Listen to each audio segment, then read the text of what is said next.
বেশি বুদ্ধিমান মানুষকে ভুলেও বিয়ে করবেন না। কেন জানেন? এক, যে সবসময় সম্পর্কের হিসাব করে, ভালোবাসার জায়গায় যদি সবসময় লাভ ক্ষতির হিসাব চলে, তাহলে সম্পর্ক ধীরে ধীরে বোঝা হয়ে যায়। দুই, যে নিজের ভুল কখনো স্বীকার করে না, প্রতিটি ঝগড়ার পর যদি দোষ সবসময় আপনারই হয়, তাহলে বুঝবেন সে সম্পর্ক নয়, নিজের অহংকারকে বড় করছে।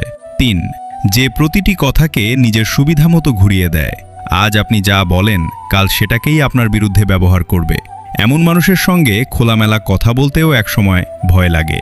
চার, যে কখনো আপনাকে জিততে দিতে চায় না, প্রতিটি কথোপকথনকে সে তর্কে পরিণত করে, আপনার মতামতকে গুরুত্ব না দিয়ে সবসময় প্রমাণ করতে চায় যে তার কথাই শেষ কথা, এমন সম্পর্কে ভালোবাসা ধীরে ধীরে কমে যায়। কারণ যেখানে সবসময় একজন জিততে চায়, সেখানে দুজন মিলে সুখী হওয়া কঠিন।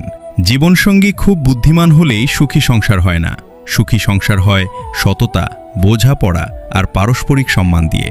বুদ্ধি যদি ভালোবাসাকে হারিয়ে দেয়, তাহলে সম্পর্ক ধীরে ধীরে দূরে সরে যায়। আপনার মতে সুখী সংসারের জন্য সবচেয়ে জরুরি কি?